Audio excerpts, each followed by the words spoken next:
misi kelima yaitu bagaimana mewujudkan masyarakat yang tertib. Tertib dalam arti adalah tujuan reformasi kita secara hakiki agar masyarakat tertib, berjalan lancar, ekonomi baik, kehidupan sosialnya tertib. Sehingga ini menjadi syarat utama bagaimana kita tetap membangun ketentraman, karena keamanan itu diwujudkan dari masyarakat yang tertib, sehingga kita tetap bisa konsisten dalam membangun. Ini sesuai dengan visi misi yang ada di kami urutkan kelima, tetapi di visi misinya RPJMD itu di nomor 12. Nah, misi 3, 4, dan 5 ini adalah sasaran kita. Bagaimana mewujudkan masyarakat yang unggul. Tujuan hakikat pembangunan adalah membangun manusianya. Bagaimana kita melaksanakan pembangunan dengan konsep-konsep berkelanjutan dan seterusnya. Tidak untuk sekarang, karena kita membangun untuk melaksanakan pembangunan berwawasan lingkungan. Kemudian dari misi 3, 4, 5, dan 6 ini akan bisa terwujud apabila misi kedua yaitu tata kelolanya baik. Nah, 2, 3, 4, 5, 6 ini akan bertumpu pada infrastruktur. Misi pertama. Makanya infrastruktur ada di nomor 1 di atas. Dia adalah tulang punggung semua aspek. Aspek ekonomi, sistem politik, sistem sosial, sistem kemasyarakatan. Semua harus ditunjang dengan infrastruktur yang baik. Dengan misi-misi ini maka akan dijabarkan lewat program-program pembangunan sesuai dengan urusan dan kewenangan dan diterapkan ke dalam organisasi perangkat daerah. Nah, saat ini kita menyampaikan dulu 10 OPD dengan jumlah anggaran sebagai berikut. Nah, di saudara-saudari media juga sudah kami bagikan, tetapi dalam bentuk lebih rinci. Kalau yang ini sudah kami rekap. Sama nanti, tapi nilai totalnya sama. Yang pertama adalah Dinas Pendidikan dan Kebudayaan Provinsi Kalimantan Barat dengan total 811 miliar 704 juta 240 74 juta. Oh ya, maaf, 811 miliar mohon maaf 811 miliar 74 juta 247.375 rupiah. Mohon maaf.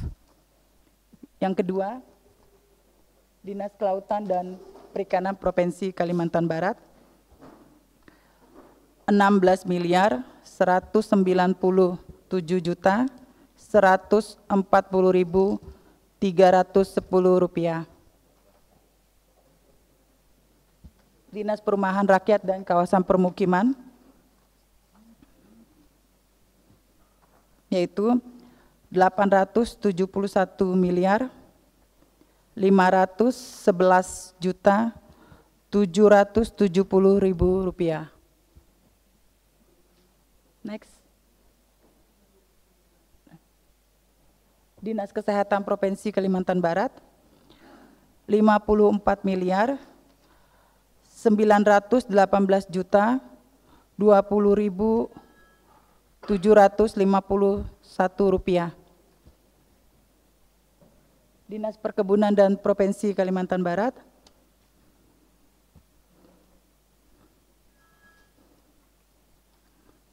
20 miliar 738 juta 537.750 rupiah. Dinas Pangan, Peternakan, dan Kesehatan Hewan Provinsi Kalimantan Barat 18 miliar 754 juta 35.791 rupiah. Dinas Pangan, Peternakan, dan Kesehatan Hewan Provinsi Kalimantan Barat 18 miliar 754 juta Rp35.791. Dinas Pertanian, Panganan dan Hortikultura Provinsi Kalimantan Barat 135.866.930.800 rupiah. Oke.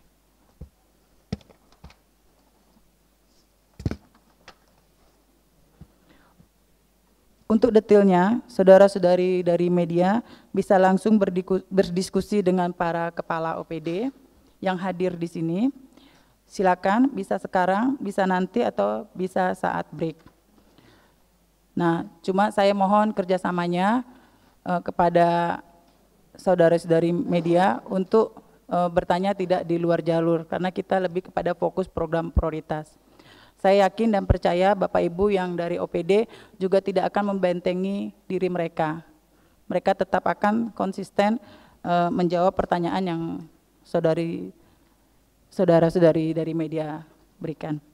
Nah, untuk selanjutnya kami persilakan dari saudari-saudari media, apabila ada yang mau ditanyakan, silakan langsung kepada yang bersangkutan, dan untuk bahannya seperti tadi saya sudah katakan sudah dibagikan.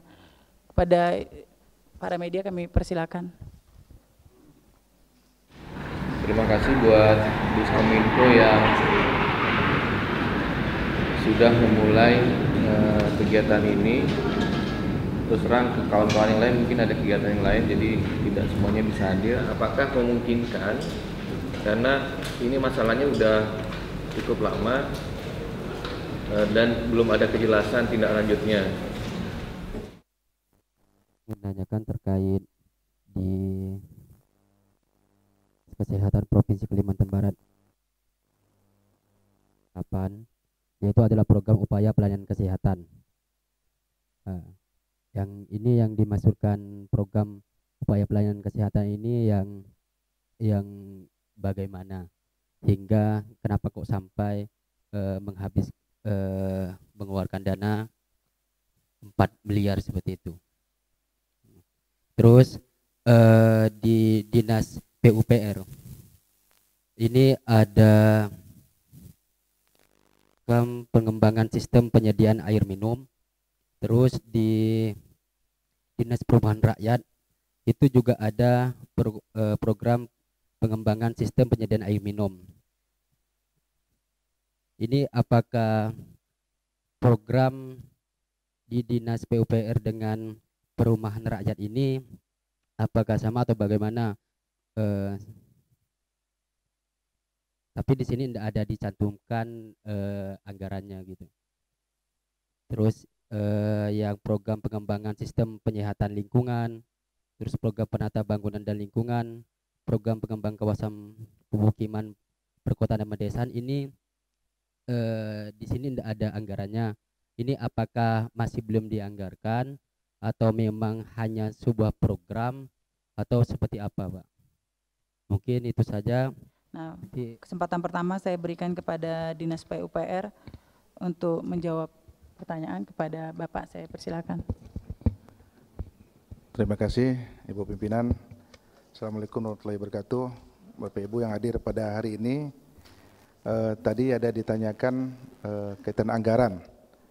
Itu PUPR lebih kecil dari Perkim, karena perlu saya jelaskan di sini program daripada kepala daerah itu memang ada beberapa prioritas, Pak. Mewakili nanti jelasnya dari Perkim yang menjelaskan, di mana awalnya itu PUPR ini jadi satu dengan Perkim.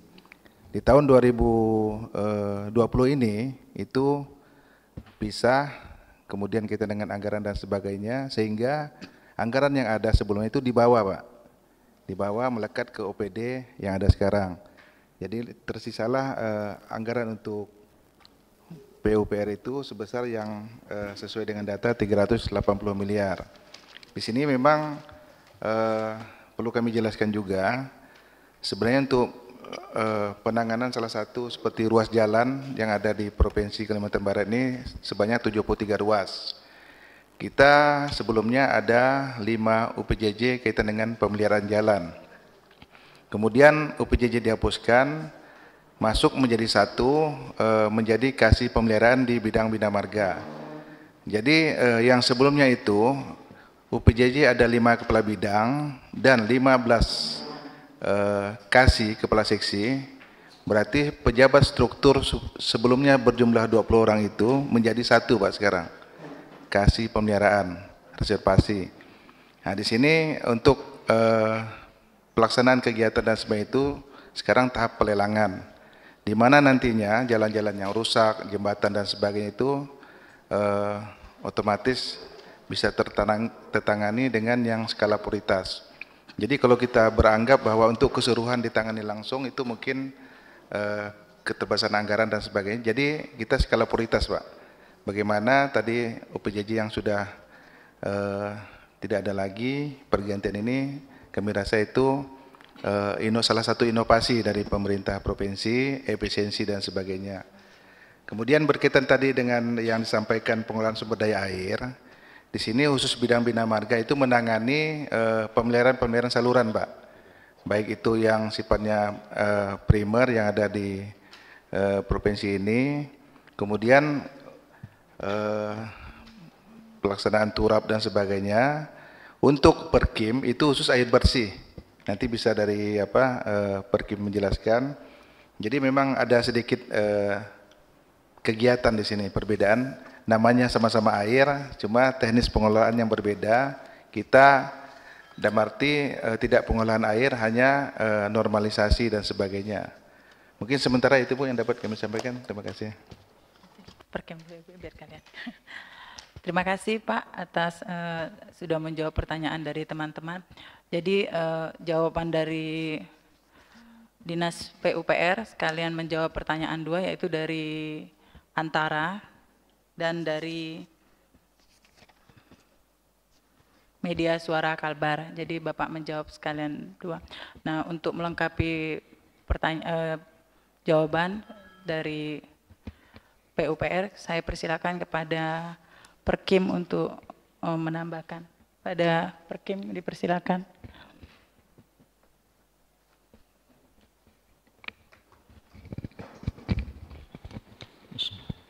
Assalamualaikum warahmatullahi wabarakatuh. Pertama kami menyampaikan permohonan maaf ketidakhadiran Kepala Dinas kami sehubungan dengan kehadiran beliau pada musrenbang di Kabupaten Kayong Utara dan Kabupaten Ketapang. Sehingga kami di sini mewakili dari Kepala Dinas untuk menyampaikan beberapa hal yang mungkin bisa kami jawab dan mungkin yang belum bisa kami jawab mungkin bisa dikonfirmasi mungkin di belakang hari secara langsung atau gimana.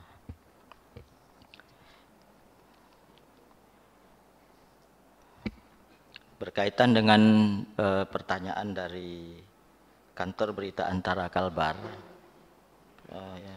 yang pertama itu tadi saya tangkap mengenai program prioritas. Kedua itu lebih besarnya anggaran di DPRKP daripada DPR. Nah, saya jawab dulu mungkin untuk yang kenapa lebih besar dari PUPR tadi.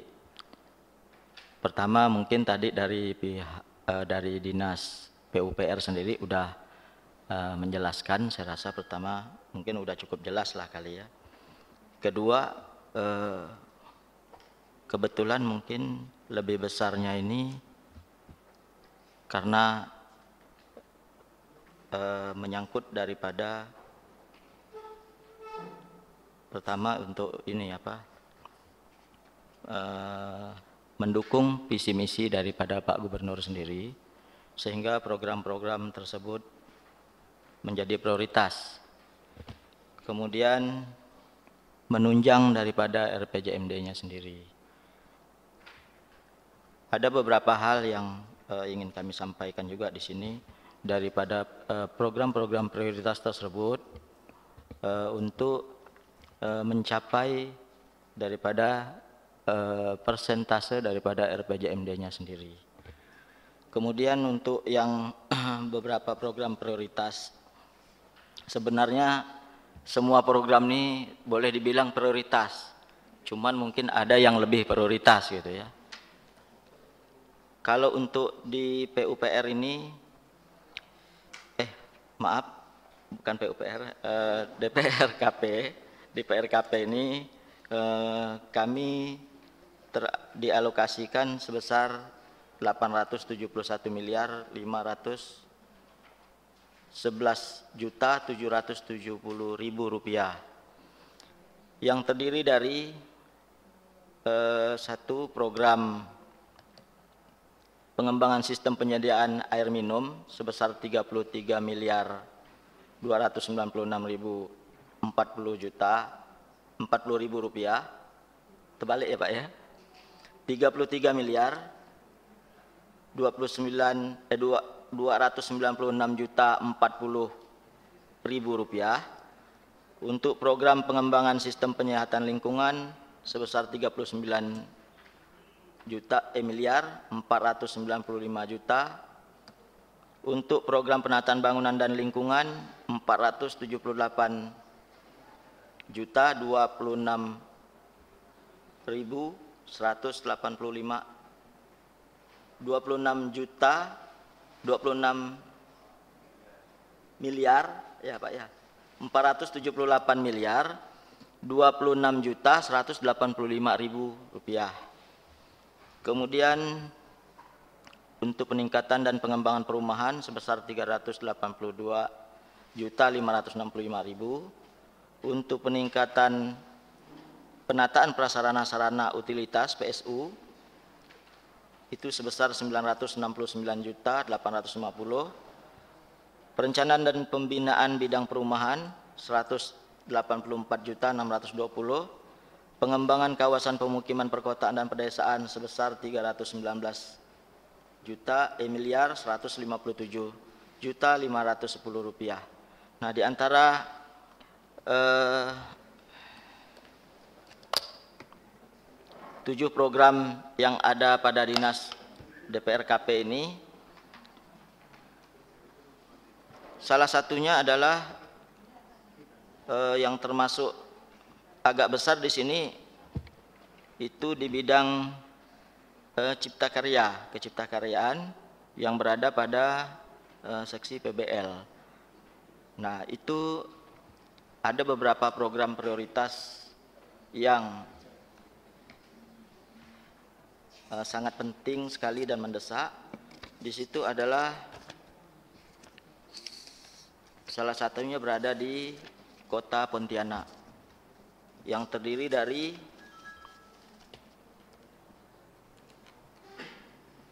pembangunan Rumah Sakit Sudarso untuk tahap kedua itu sebesar 100 miliar. Kemudian untuk pembangunan gedung kantor gubernur 6 lantai pada tahap kedua sebesar 93.500.000 rupiah. Kemudian untuk pengadaan sarana pendukung gedung Rumah Sakit Sudarso sebesar 44 miliar rupiah. Ini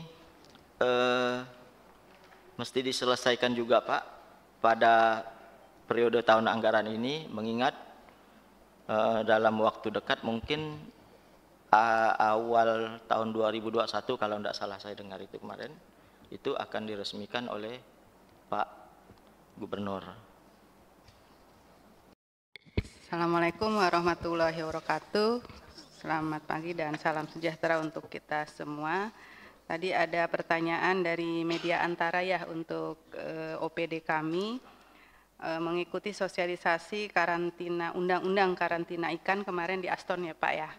Kemudian mungkin ada pertanyaan dari HNSI mungkin ya, Himpunan Nelayan Seluruh Indonesia, yang meminta surat keterangan melaut dari Pak Gub ya. Nah, kaitan dengan alat tangkapnya cantrang. Nah, perlu diketahui bahwa cantrang ini adalah modifikasi atau turunan dari troll Bang, yaitu alat tangkap terlarang yang sesuai dengan Permen Peraturan Menteri Kelautan dan Perikanan Nomor 2 Tahun 2015 tentang larangan alat tangkap, pukat hela, pukat trol, cantrang di seluruh wilayah pengelolaan perairan negara Republik Indonesia. Jadi sampai sekarang permen itu masih berlaku. Jadi sebenarnya bagi kapal-kapal yang memakai cantrang itu terjemahannya ilegal, Bang. Jadi sampai kapanpun kita tidak bisa mengeluarkan izin, baik itu perizinan di pusat, di kementerian, maupun di provinsi, di daerah. Mungkin ini mereka mengaspirasikan kepemilikan kapal yang besar, yang perizinannya itu di pusat, tentu di pusat itu kan ditolak. Nah, mereka berusaha untuk meminta surat keterangan melaut dari Pak Gubernur. Jadi memang sampai saat ini trol itu dilarang, trol beserta turunannya atau modifikasinya. Karena sesungguhnya alat tangkap apapun yang menjurus kepada kerusakan ekosistem laut, kemudian kepunahan biota di laut, itu dilarang. Kita kan menganut pembangunan kelautan ya perikanan sesuai dengan pembangunan global yaitu SDG ya Bang ya. Kan di dunia global juga kita menganut sistem Sustainable Goal Development. Jadi apapun pembangunan itu harus juga memikirkan keberlanjutan, sustainable dan kelestarian sumber daya alam. Kemudian Kementerian Kelautan juga menurunkan terjemahan dari SDG itu bahwa kebijakan pembangunan kelautan itu harus mempunyai 3 pilar. Pertama kedaulatan, kemudian keberlanjutan, kesejahteraan. Nah, ruh dari pelarangan trol ini atau cantrang ini adalah dalam rangka pemenuhan pilar yang kedua yaitu keberlanjutan. Mungkin itu Bang, kalau saya membuat rekomendasi atau misalkan mengarah supaya Pak Gub memberi surat keterangan melaut, kasihan Pak Gubnya dia menyalahi aturan yang ada. Mungkin itu, terima kasih. Assalamualaikum warahmatullahi wabarakatuh. Terima kasih Bu sudah menjawab pertanyaan dari kantor berita Antara. Selanjutnya kepada Dinas Pertanian, untuk upaya yang lebih intensif kepada Dinas Pertanian kami persilakan untuk menjawab pertanyaan dari kantor berita Antara Kalbar. Pada Bapak waktu dan tempatnya kami persilakan Pak. Baik, terima kasih pimpinan rapat. Selamat pagi, salam sejahtera bagi kita semua. Assalamualaikum warahmatullahi wabarakatuh. Ada 2 pertanyaan yang kami klarifikasi. Pertama dari berita Antara, ini terkait dengan sudah mulainya aroma masuk musim kemarau. Betul ini sudah berapa hari tidak hujannya. Kemarin pagi saya olahraga sudah mulai agak kabut ya, tidak tahu kabut embun atau kabut asap, tapi saya melihat itu kabut asap kayaknya. Kemarin pagi saya olahraga. Nah, jadi kami sesuai dengan tugas pokok dan fungsi pertanian tentu lebih kepada menjaga lahan pertanian, karena tentang kebakaran ini kan dari sisi lahannya ya, ada lahan perkebunan, ada lahan hutan ya, ada lahan pertanian. Nah, upaya kami ketika nanti musim kemarau ini, satu bahwa sebelum ada aturan baru tentang pengaturan pengolahan atau pembukaan lahan terkait dengan asap atau kebakaran ini, maka kita masih memberlakukan Permen LH 10 2010 tentang pembukaan atau pengolahan lahan dengan menggunakan kearifan lokal itu, artinya 2 hektar ya dengan terkendali. Itu masih, karena banyak masyarakat nanya kepada saya juga, bagaimana nih Pak ke depan ini? Nah, masih boleh enggak bakar, masih boleh enggak buka gitu. Nah, selagi belum ada aturan yang baru, kita masih berpedoman kepada Permen LH nomor 10 tahun 2010 tentang kearifan lokal. 2 hektar dengan terkendali. Itu pertama. Yang kedua, upaya kita di pertanian terhadap ya usaha-usaha pembukaan lahan atau pengelolaan lahan pertanian itu memang melalui himbauan-himbauan atau pembinaan-pembinaan kami, melalui aparat-aparat penyuluh kami terus membina petani untuk tetap mengolah lahan ya terhadap lahan-lahan yang sudah diolah dibuka, artinya sudah berulang, itu diupayakan melalui pemupukan dekomposer. Maka kita ada bantuan walaupun tidak sepenuhnya, bantuan-bantuan dalam rangka mengolah lahan-lahan pertanian, khususnya lahan-lahan basah, itu menggunakan pupuk-pupuk dekomposer. Tapi tidak merata, ada itu di bantuan-bantuan dari pertanian.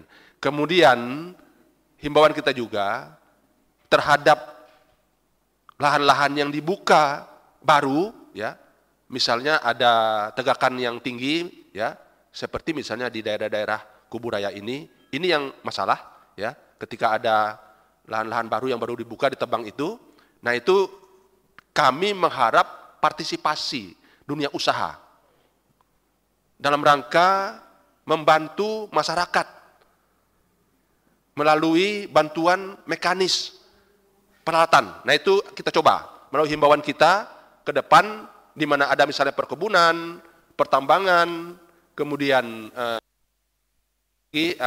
TI, ya kita upayakan supaya berkoordinasi dengan kepala-kepala desa untuk membantu masyarakat dalam rangka mekanisasi ya pembukaan lahan baru melalui alat-alat berat yang ada di perusahaan, dikoordinir oleh desa.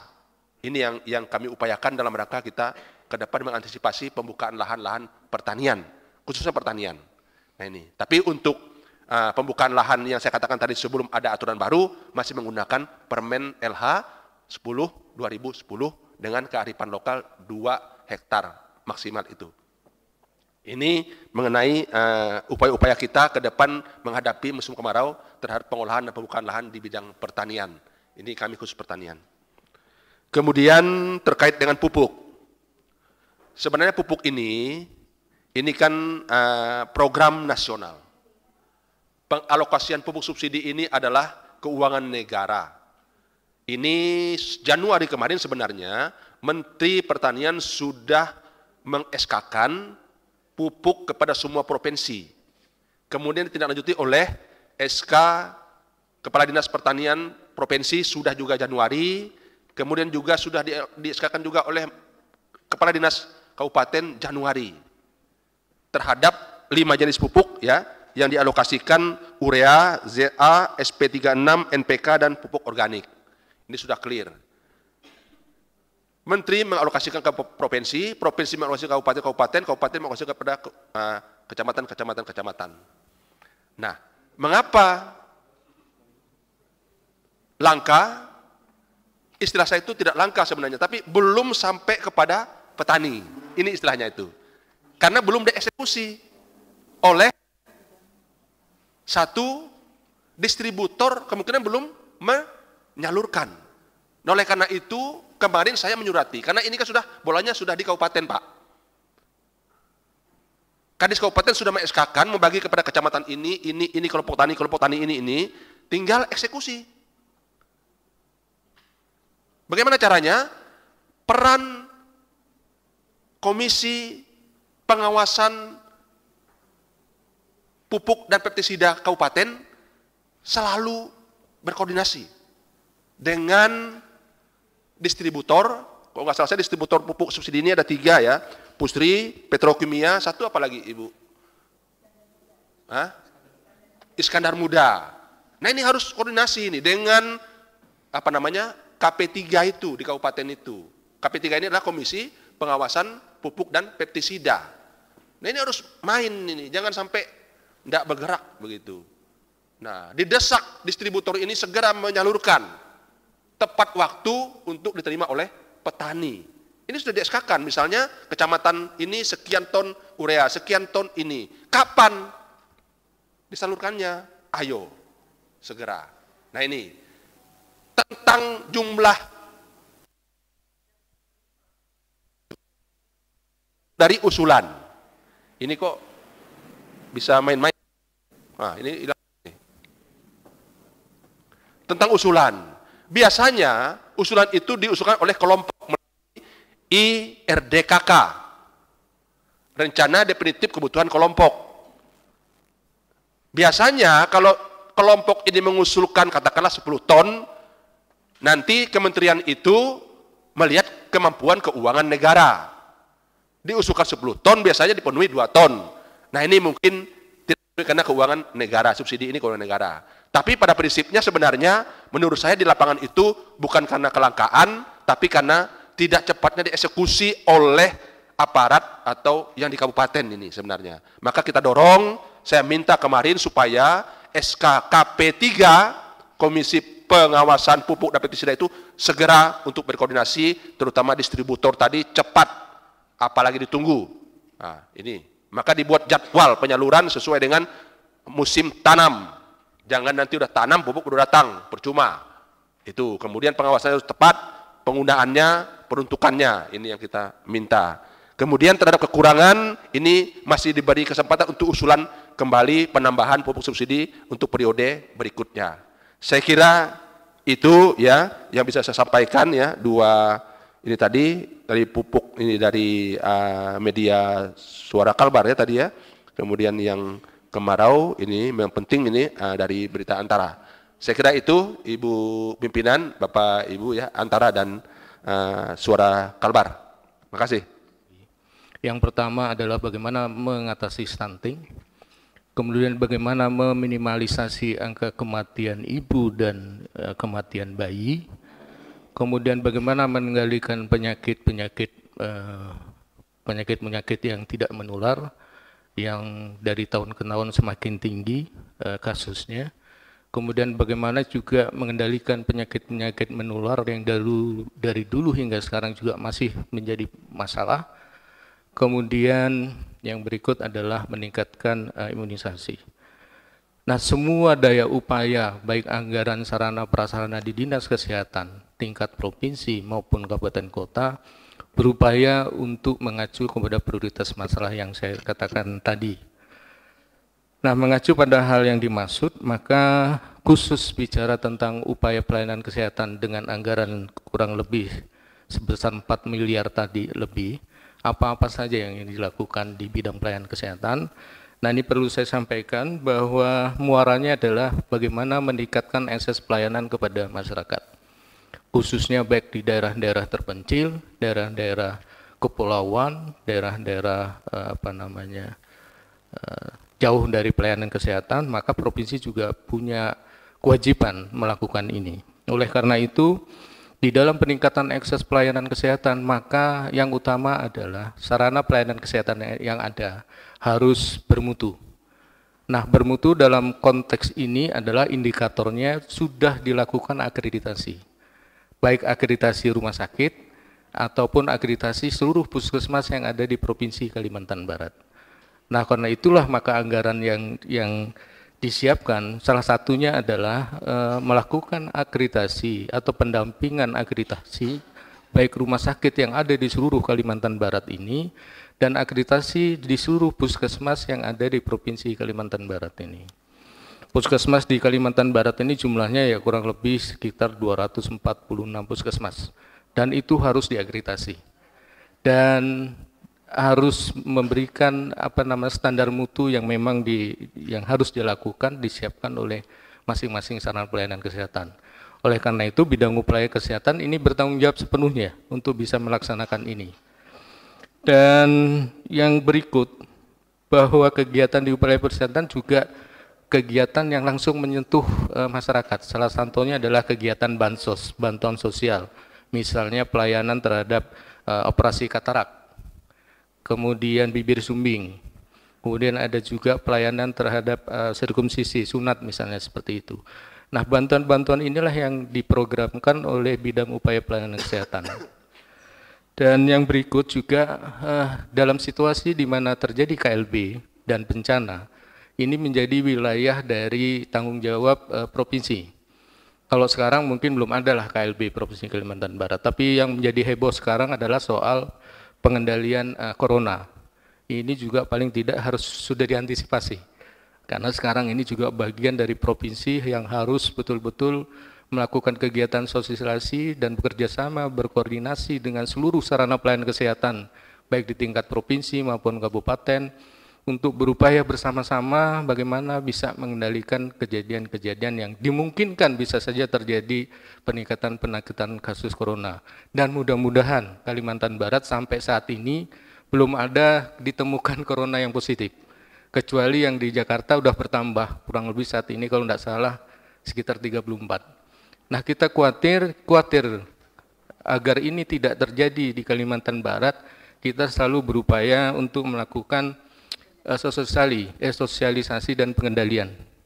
Nah, dari mana anggaran ini? Ya juga dari program-program upaya pelaksanaan yang disiapkan tadi yang Bapak minta untuk diberikan penjelasan. Kemudian belum kalau bicara bencana. Nah, kita ini siap-siap aja juga nih dengan apa namanya iklim nih, cuacanya udah mulai kemarau. Nah, dampaknya kepada kesehatan tentu salah satunya adalah asap tadi. Nah, kesiapan sarana prasarana memang harus disiapkan, salah satunya masker, misalnya seperti itu. Dan tindakan-tindakan yang lain ya. Kemudian bencana-bencana misalnya banjir dan sebagainya, inilah peranan provinsi ikut terlibat di sana untuk memberikan pelayanan kepada para masyarakat yang terkena bencana, terutama dari sisi kesehatan. Dan di upaya pelayanan kesehatan itu memang harus disiapkan. Kita turun ke sana juga untuk melakukan pemberian pelayanan. Nah, inilah Bapak Lutfi dari media Suara Kalbar yang bisa saya beri penjelasan. Mudah-mudahan nanti Kepala Dinas Kesehatan juga bisa memberikan langsung penjelasan lebih konkret. Tetapi secara garis besarnya itulah kegiatan-kegiatan yang dilakukan di bidang upaya pelayanan kesehatan. Sehingga kurang lebih sekitar 4 miliar lebih lah anggaran yang disiapkan untuk melakukan itu. Saya kira itu. Terima kasih kepada pimpinan. Mungkin bisa dijelaskan dari anggaran yang seperti ini apa-apa saja untuk kawasannya dan bagaimana seperti apa. Terima kasih. Ini adalah 12 kan? Terus program pelestarian cagar budaya ada di setiap dan budaya. Di sini 3, terus di sini adalah 2. Yang mana yang dipakai gitu? Apakah ini atau kayak ini? Kaitan dengan kebakaran itu aja mahal. Bismillahirrahmanirrahim. Assalamualaikum warahmatullahi wabarakatuh. Selamat siang dan salam sejahtera bagi kita semua. Terima kasih Bu Pimpinan. Mohon izin kami di sini mewakili Bapak Sekretaris Dinas dan kebetulan Bapak Kadis sedang cuti. Jadi kami akan menanggapi sedikit terkait dengan pertanyaan dari Saudara Rendra dari Kantor Berita Antara. Ada 3 pertanyaan tadi ya Pak ya terkait dengan kegiatan program pendidikan menengah vokasi dan pendidikan khusus layanan khusus. Untuk program ini Pak, ini memang jumlahnya memang besar sekali sekitar 743.971.849.725. Untuk program ini terdiri dari 2 bidang yaitu bidang pembinaan SMA dan pendidikan khusus serta bidang pembinaan SMK. Jadi untuk program ini sendiri ini sudah meliputi 86 kegiatan. 86 kegiatan itu juga termasuk untuk pembiayaan beasiswa pendidikan itu sekitar 177 miliar Pak. Kemudian untuk pengadaan mebeler itu sekitar 25 miliar. Selanjutnya untuk pengadaan perlengkapan siswa miskin ya Pak ya. Jadi untuk seragam yang Bapak sampaikan tadi itu bukan untuk sekolah, bukan untuk siswa baru, tetapi untuk siswa miskin.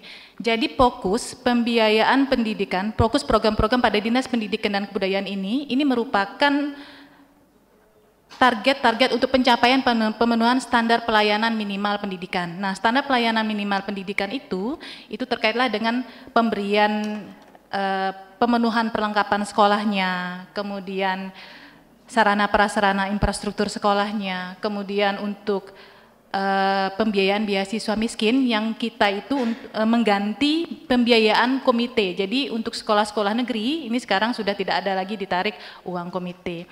Nah untuk Mebeler ini targetnya 17.804 set Pak. 17.804 set untuk kursi siswa dan meja siswa. Itu kita sebar di sejumlah sekolah di 14 kabupaten kota yang lokusnya itu merupakan usulan-usulan dari sekolah-sekolah. Jadi merupakan kebutuhan sekolah. Itu termasuk juga di dalam program ini. Program pendidikan menengah, vokasi dan pendidikan khusus dan layanan khusus. Nah, selanjutnya untuk guru honorer itu masuk ke dalam program peningkatan mutu pendidik dan tenaga kependidikan. Nah, untuk tahun 2020 itu kita anggarkan sekitar 21 miliar. 21 miliar dengan target, sebentar saya cek dulu. Dengan target 1042 guru seluruh kabupaten kota. Jadi tidak termasuk ke dalam program pendidikan menengah, vokasi dan pendidikan khusus tadi, tetapi masuk ke program peningkatan mutu pendidik dan tenaga kependidikan. Mungkin itu saja Bu. Tempatnya saya persilakan. Terima kasih Bu Maria, pimpinan rapat kita pada hari ini. Assalamualaikum warahmatullahi wabarakatuh. Selamat pagi dan salam sejahtera bagi kita semua. Pagi menjelang siang ini. Kemudian untuk Bu Dina ya, terima kasih Bu atas pertanyaannya. Dengan anggaran yang sangat minim, tapi kita coba berbuat yang seoptimal mungkin Bu ya. Terhadap pertanyaan Ibu, apakah termasuk dalam program untuk keselamatan transportasi? Iya masuk Bu, dari dana yang segini. Karena tindakan kita itu lebih ke preventifnya Ibu ya, pencegahan. Kalau punya kapal tenggelam, yang menyelamatkan dia itu SAR, nah, bukan dishub. Kita umpamanya dalam bentuk kelaikan kapal nih sebelum dia belayar nih kita situ periksa dulu. Kemudian kita juga dalam rangka keselamatan transportasi sungai ya, laut itu kita kasih pengumuman jangan melebihi muatan lain sebagainya, itu dikasih pengumuman seperti itu. Kalau juga kita bisa kasih bantuan life jacket sama life buoy ya, pelampung itu. Kemudian itu yang di sungai. Kemudian untuk yang di darat, keselamatan darat kita pasang rambu-rambu lalu lintas dan lain sebagainya di wilayah-wilayah yang menjadi kewenangan provinsi. Karena kita bekerja ini sekarang berdasarkan kewenangan. Kalau di jalan provinsi kita hadir di situ. Kalau di jalan-jalan negara menjadi tugas dari Balai Transportasi Darat, merupakan instansi vertikal Kementerian Perhubungan. Jadi seperti itulah aturan dari tata kelola pemerintahan kita. Itu jawaban saya Bu, mudah-mudahan bisa menjelaskan apa yang Ibu tanyakan. Terima kasih. Saya kembalikan kepada pimpinan rapat. Saya akhiri dengan billahi taufiq wal hidayah. Assalamualaikum warahmatullahi wabarakatuh. Selamat pagi menjelang siang dan salam sejahtera bagi kita semua. Pertama-tama kami menyampaikan permohonan maaf dari Ibu Kadis kami tidak bisa hadir pada kesempatan ini dan mewakilkan kepada kami.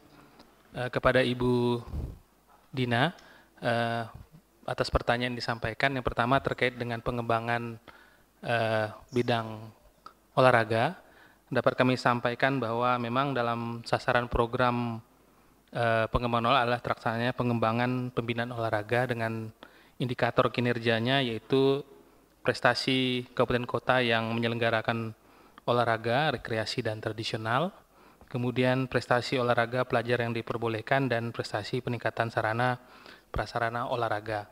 Nah, berkenaan dengan anggaran yang disediakan, alokasinya kita persiapkan untuk Pekan Olahraga Pelajar atau Popda Kalimantan Barat tahun 2020 yang akan diikuti oleh kabupaten kota. Kemudian juga terkait dengan fasilitasi untuk Pekan Olahraga Pelajar Wilayah se-Kalimantan Barat. Nah, ini kita ada beberapa cabang olahraga yang kita ikuti terkait dengan basketball, kemudian bola voli, sepak bola, pencak silat, sepak takraw, bulu tangkis, tenis, dan tenis meja. Nah, di samping itu juga kita juga memfasilitasi atlet-atlet yang berada di tempat pelatihan yang menjadi cabur-cabur atau cabang olahraga yang menjadi andalan Kalimantan Barat, yaitu seperti atlet, kemudian panahan, karate, anggar, dan angkat besi dan tinju. Nah ini kita atlet-atlet yang dilatih di PPLP yang ada di bawah koordinasi Dinas Pora Kalimantan Barat. Ditambah dengan beberapa event olahraga yang difasilitasi oleh dinas untuk menambah kecintaan masyarakat terhadap olahraga di Kalimantan Barat.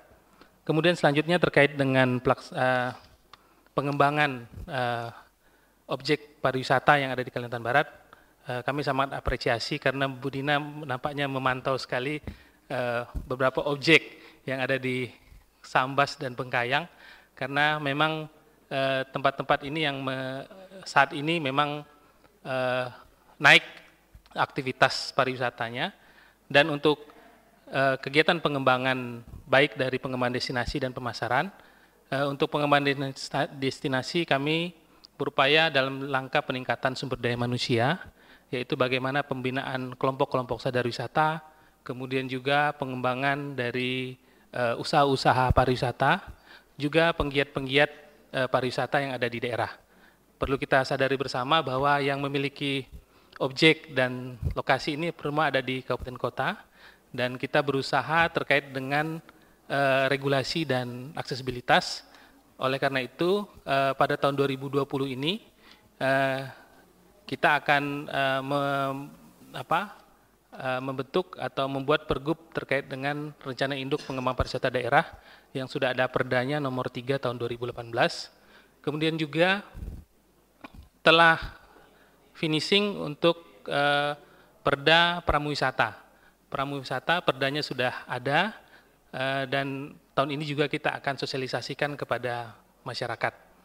Dan terkait dengan pemasaran, kami sampaikan bahwa untuk Bengkayang dan Sambas ini terdapat kegiatan tourism cross border. Jadi ini ada event-event yang ada dilaksanakan di perbatasan. Dan ini juga berkolaborasi dengan Kementerian Pariwisata dan Ekonomi Kreatif, sehingga jadwal-jadwalnya juga menunggu atau menyesuaikan dengan event yang ada di kementerian. Dan kita berharap bahwa pengembangan pariwisata tidak hanya menjadi tanggung jawab Dinas Pariwisata, tetapi juga kerja bersama dan semua terlibat di dalam pengembangan pariwisata untuk mendorong perekonomian masyarakat Kalimantan Barat. Dan dengan isu dan pasar pariwisata saat ini, mungkin kami mengajak kita semua untuk menikmati objek-objek wisata yang ada di Kalimantan Barat dulu. Di Bengkayang banyak riam, banyak air terjun. Untuk sementara kita ke dalam daerah dulu, kita nikmati apa yang ada di daerah Kalimantan Barat dulu. Ada pantai di Sambas, ada Temajuk, kita main ke sana saja, jangan dulu keluar. Justru ini saatnya jadi peluang kita untuk kita coba lihat ke dalam dulu, ke Kalbar. Kita nikmati apa yang ada di Kalbar. Ya, mungkin demikian, Ibu Dina, terima kasih. Mohon maaf apabila dalam penyampaian ini ada hal kurang berkenan. Ada pesan dari Badan Keuangan dan Aset Daerah Provinsi Kalimantan Barat. Ini ada Bapak. Kami persilakan waktu dan tempatnya untuk menyampaikan, Pak. Silakan, Pak. Baik, terima kasih. Assalamualaikum warahmatullahi wabarakatuh. Bapak Ibu sekalian serta rekan-rekan media yang saya hormati, kami dari Badan Keuangan Aset Daerah dalam hal ini mungkin terkait beberapa pertanyaan mungkin saya dapat tambahkan. Memang benar sekiranya ada beberapa program prioritas yang terdapat, terutama yang berkaitan dengan pembangunan fisik, seperti adanya pembangunan Rumah Sakit Sudarso, kemudian pembangunan komplek kantor gubernur, serta adanya program pencapaian terhadap visi misi Bapak Gubernur terhadap terbentuknya desa mandiri. Nah, ada beberapa di Berkim itu, diantaranya itu ada beberapa kawasan yang memang begitu drastis kenaikannya karena adanya beberapa kegiatan yang berkaitan dengan perumahan masyarakat di beberapa lokasi. Seperti disampaikan tadi rekan-rekan dari OPD, kami dari BKAD berharap terhadap hal ini terjadi percepatan serapan anggaran di belanja modalnya, ya, sehingga sebagaimana pesan Bapak Gubernur, percepatan terhadap proses belanja modalnya harus segera dilakukan, ya kan? Jangan sampai lagi terjadi yang sifatnya gagal lelang atau gagal pekerjaan seperti tahun sebelumnya. Jadi memang sebenarnya memang tidak hanya beberapa OPD ini yang menjadi prioritas, tapi seluruh OPD yang ada di Provinsi Kalimantan Barat ini menjadi prioritas. Terkait dengan beberapa kegiatan yang memang mendukung program desa mandiri itu juga perlu dilakukan percepatan, dan perlu diketahui bahwa di bantuan hibah juga kita sudah menyiapkan dana untuk percepatan terhadap pembangunan jalan di Prawas, ya Pak Sukri, ya. Kemudian pembangunan SMA 1 Ketungau Tengah yang beberapa waktu yang lalu itu sempat viral di media, itu sudah kita lakukan proses pembangunannya. Dalam waktu dekat, insya Allah mudah-mudahan dalam tahun ini masyarakat setempat yang siswa-siswa yang ada di sana itu sudah bisa bersekolah di gedung yang layak. Kemudian satu lagi sekali saya tekankan bahwa juga di OPD-OPD itu sekira ada yang sifatnya pengadaan yang bukan melalui proses lelang, itu juga kita mintakan supaya dilakukan di awal-awal semester tahun pertama di 2020 ini. Sehingga kita betul-betul insya Allah kita menjadi lagi seperti yang 2018 lalu, kita terbaik serapan anggaran se-Indonesia. Mudah-mudahan di 2020 nanti ini tercapai juga. Saya rasa mungkin tidak ada hal yang perlu kita khawatirkan, ya, apabila memang semuanya itu sesuai prosedur. Demikian saya sampaikan. Terima kasih. Wabillahi taufiq wal hidayah. Wassalamualaikum warahmatullahi wabarakatuh. Kembalikan kepada moderator. Mohon sedikit saja waktunya untuk Kepala Dinas Kominfo, Bapak baru bergabung bersama kita. Silakan Pak untuk maju ke depan. Silakan Pak. Untuk menutup acara. Oke, terima kasih Pak.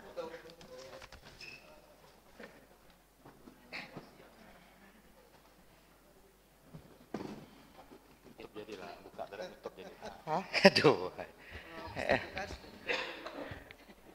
Langsung tutup kan itu Bu? Udah selesai? Alhamdulillah.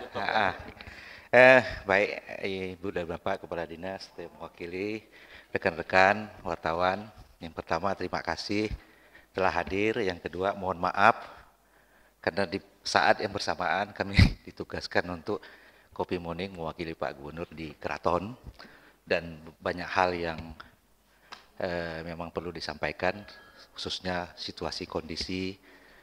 Besok juga ada demo yang disampaikan. Nah ini perlu kita sikapi, kita kanalisasi lah. Terhadap kegiatan kita pagi ini, sebenarnya ini sudah lama diperintahkan oleh pimpinan agar setiap OPD menyampaikan program-program prioritas kepada publik, salah satunya juga di media cetak dan elektronik, dengan tujuan yang pertama untuk kita bagaimana melaksanakan transparansi yang merupakan visi kita yang kedua, yaitu tata kelola pemerintahan yang baik. Salah satu indikatornya adalah transparansi. Tujuan kita, apa yang kita kerjakan agar mendapat dukungan, dapat partisipasi, masyarakat bisa mengambil sikap terhadap pembangunan yang kita laksanakan. Nah, kami berharap juga kepada rekan-rekan, saya dapat informasi dari Bu Maria bahwa tidak semua rekan-rekan wartawan atau media cetak elektronik yang dapat hadir karena banyak kegiatan kita yang simultan, belum lagi kegiatan OPD yang banyak juga menyita energi kita. Kami mohon untuk disebarluaskan. Dan ini mungkin menjadi model kita yang pertama sejak kami di pemerintahan lah ya. Artinya kita mempublikasikan kegiatan seperti ini. Kami menghadirkan kawan-kawan OPD untuk menyampaikan masing-masing. Nah, untuk selanjutnya detail-detail kegiatan itu agar bisa juga digali. Nah, ini sebagai pengantar Nah, untuk lain kalinya atau kedepannya, rekan-rekan wartawan, silakan langsung berkomunikasi terhadap kegiatan-kegiatan yang menurut pandangan kita layak untuk dipublikasikan sesuai dengan visi misi media masing-masing. Jadi silakan tidak hanya di tempat ini, mungkin di lain waktu, di tempat dinas masing-masing, datangi dan galilah informasi yang memang menjadi konsumsi publik. Jadi tidak ada lagi yang dirahasiakan. Dan perlu juga kami informasikan bahwa semua yang disampaikan di sini, insya Allah akan kita tampilkan juga di ruang data analytic room. Jadi kalau kawan-kawan ke sana, ya perlu data di sana juga bisa kita tampilkan. Nah, mungkin itu yang dapat kami sampaikan. Kami juga terima kasih kepada kawan-kawan OPD atas perhatian dan kerjasamanya. Mudah-mudahan hal ini dapat kita lanjutkan. Ada kedekatan antara OPD dan media publik. Nah, artinya kami juga mendengar ada nih dinas ini nih pelit info katanya. Nah, enggak juga, mungkin belum masih kaku dengan model kita sekarang. Nah, sekaranglah barangkali kami coba memfasilitasi antara media dan kawan-kawan OPD selaku organisasi pemerintah daerah. Mungkin itu yang dapat kami sampaikan. Terima kasih atas perhatian dan mohon maaf jika terdapat hal-hal yang kurang berkenan. Billahi taufik wal hidayah. Assalamualaikum warahmatullahi wabarakatuh. Konferensi pers ini kami nyatakan selesai secara resmi. Demikian, terima kasih. Assalamualaikum warahmatullahi wabarakatuh.